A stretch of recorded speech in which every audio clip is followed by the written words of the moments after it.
పూజలో అస్సలు వాడకూడని పూలు. స్త్రీలు ఖచ్చితంగా తెలుసుకోవాలి. ప్రతి ఒక్కరు కూడా రోజూ పూజ చేస్తూ ఉంటారు. దీపం పెట్టడం, దేవుడికి పూలు పెట్టి పూజ చేయడం, ఇవన్నీ కూడా సర్వసాధారణంగా మనం పాటించేవే. కానీ పూజ చేసేటప్పుడు ఉపయోగించే పూల గురించి మాత్రం ఖచ్చితంగా ప్రతి ఒక్కరూ ఈ విషయాలను తెలుసుకోవాలి. పూజ చేసేశాం కదా అని కాకుండా భక్తితో, శ్రద్ధతో పూజ చేసుకోవాలి. అలాగే ఏ పూలు పెట్టాము అనేది కూడా చాలా ముఖ్యమైన విషయానికి. హిందూ మతంలో పువ్వులకు ఎంతో ప్రాముఖ్యత ఉంది. పువ్వులు లేకుండా ఏ ఒక్క పూజ పూర్తి కాదనడంలో ఎలాంటి సందేహం లేదు. పూజలో అన్ని రకాల పూలు వాడేందుకు అనువుగా ఉండవని జ్యోతిష్య పండితులు చెబుతున్నారు. భగవంతుడిని ఆరాధించేటప్పుడు పూలకి ఒక ప్రత్యేకమైన స్థానం ఉంది. భక్తిపూర్వకంగా పూలను పెడుతూ ఉంటాము. అలాగే స్వామివారి పాదాల కింద పూలను తీసుకుని కళ్ళకి అద్దుకుని ఆ పూలను ప్రత్యేకంగా చూస్తాము. అయితే కొన్ని పూలు పూజకి అస్సలు పనికిరావని గ్రంథాల్లో చెప్పబడింది. దేవుడికి ఏ పూలతో పూజ చేయకూడదు, అలానే ఎటువంటి పూలతో పూజ చేస్తే మంచి ఫలితాలు వస్తాయి అనేది ఈ వీడియోలో ఇప్పుడు మనం తెలుసుకుందాం. మొగలి పువ్వుతో పూజలు చేయకూడదు. మొగలి పువ్వుతో పూజ చేస్తే మంచి ఫలితం ఉండదు. ఆ వాసనకి పాములు తిరుగుతూ ఉంటాయట.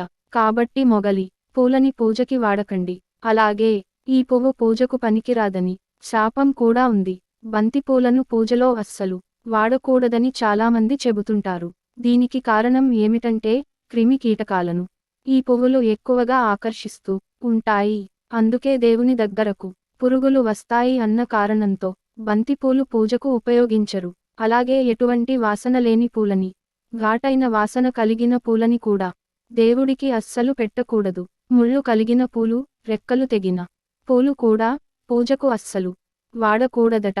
పురుగు పట్టిన పూలు, పూర్తిగా వికసించని పూలు దేవుడి పూజకు పనికిరావు. మీరు పూజకు నేలపై పడిన పువ్వులను, వాసన చూసిన పువ్వులను ఉపయోగించకూడదు.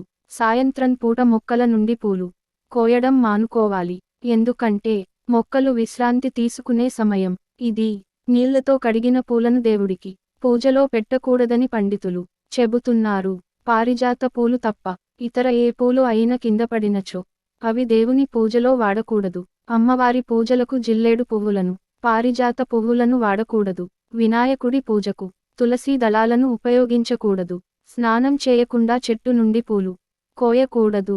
పూజకు పూలు కోసేటప్పుడు పాదరక్షలు ధరించకూడదు. పూజ సమయంలో దేవుడికి పూలు సమర్పించే ముందు వాటిపై నీళ్లు చల్లి కడుక్కోకూడదు.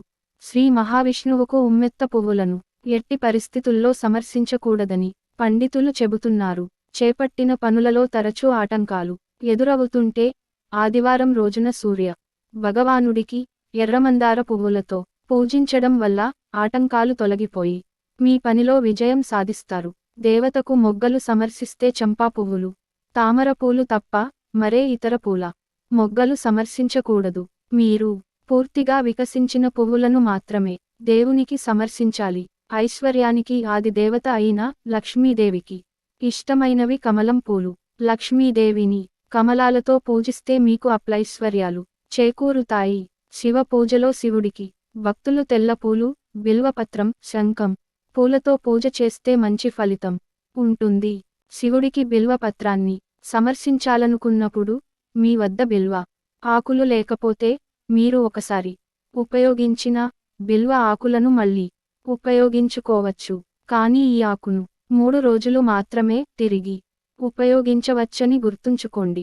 108 మందార పువ్వులతో అమ్మవారిని పూజిస్తే ఎలాంటి కోరికైనా వెంటనే తీరుతుందట. ఎర్ర మందారం, తెల్ల జిల్లేడు, ఉమ్మెత్త, గన్నేరు పూలతో వినాయకుడిని పూజిస్తే మీ కోరికలు చాలా తొందరగా తీరుతాయి. ఈ పూలు విఘ్నేశ్వరునికి చాలా ఇష్టం. ఈ పూలు పాజిటివిటీని పెంచుతాయి. వినాయకుడికి ఈ పూలతో పూజ చేస్తే మీ కష్టాలు తీరుతాయి. తులసిని తప్ప మిగిలిన పూలు అన్ని వినాయకుడికి సమర్పించవచ్చు.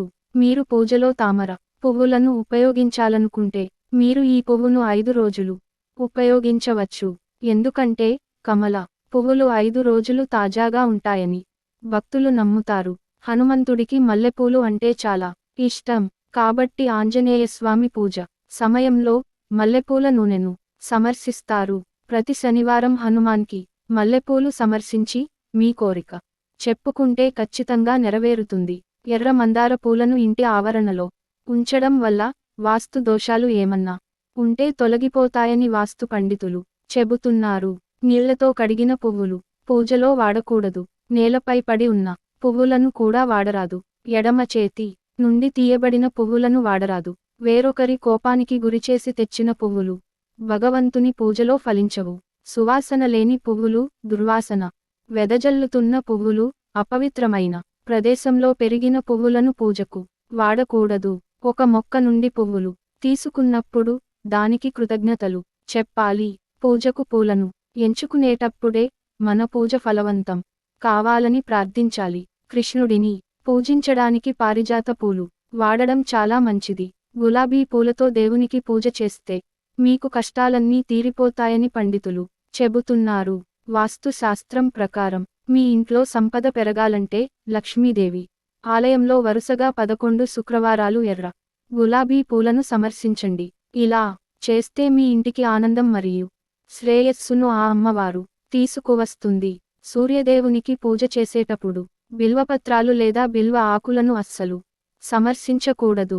సూర్య భగవానుడికి తెల్ల జిల్లేడు పుష్పాలతో పూజిస్తే ఆరోగ్యాన్ని ప్రసాదిస్తాడని భక్తుల విశ్వాసం. ఈశ్వరుడికి రుద్రాక్ష పువ్వును అరిరుస్తే ఎన్ని కష్టాలు ఉన్న తప్పకుండా తీరిపోతాయి. పొద్దుతిరుగుడు పూలతో దేవుడిని పూజిస్తే అప్లైశ్వర్యాలు సిద్ధిస్తాయని పండితులు అంటున్నారు. చదువుల దేవత సరస్వతి దేవికి పూజ చేసేటప్పుడు ఖచ్చితంగా మోదుగు పూలు ఉండేలా చూసుకోండి. ఈ పూలు జ్ఞానాన్ని ప్రతిబింబిస్తాయి. మోదుగు పూలతో పూజ చేస్తే మీకు మంచి విద్యాబుద్ధులను సరస్వతి దేవి ప్రసాదిస్తుంది. ఆర్థిక సమస్యలతో ఇబ్బంది పడుతున్నవారు శుక్రవారం రోజున తామర పువ్వులను లక్ష్మీదేవికి సమర్శించి పూజ చేయడం వలన లక్ష్మీదేవి అనుగ్రహం పొంది ఆ ఇల్లు సుఖ సంతోషాలతో పాటు అప్లైశ్వర్యాలు లభిస్తాయి. సువాసన వెదజల్లే పారిజాత పూలు సంపెంగ పూలు అంటే శ్రీ మహావిష్ణువుకు మహాప్రీతి. ఈ పూలతో విష్ణువును పూజిస్తే ఆయన మనసు మంచులా కరిగి సిరిసంపదలను ప్రసాదిస్తాడు. నీలిరంగు పూలను శని దేవునికి సమర్శించాలి. నీలం శంఖం పువ్వుతో సహా ఇతర నీలం పుష్పాలను శని భగవానుడికి సమర్పించవచ్చు. 108 ఎర్రమందారాలతో మాల కట్టి కాళీమాత మెడలో వేసి నమస్కరిస్తే మీ కోరికలు ఇట్టే తీరుతాయని పండితులు చెబుతున్నారు. అలాగే కాళీమాతకి ముదురు ఎరుపు గులాబీ పువ్వులు కూడా సమర్శిస్తారు. మనం పూజలో ఉపయోగించే పువ్వులకు కూడా చాలా ప్రాముఖ్యత ఉంటుంది. కాబట్టి మనం ఈ నియమాలను పాటించడం కూడా చాలా ముఖ్యం. ఫ్రెండ్స్, ఈ వీడియో గనుక మీకు నచ్చినట్లయితే ప్లీజ్ లైక్ చేసి మీ ఫ్రెండ్స్కి షేర్ చేయండి. అలాగే మా కొత్త వీడియోస్ మీకు వెంటనే చేరాలంటే మన ఛానల్ని సబ్స్క్రైబ్ చేసుకొని పక్కనే ఉన్నటువంటి బెల్ ఐకాన్ని ప్రెస్ చేయండి. ధన్యవాదములు.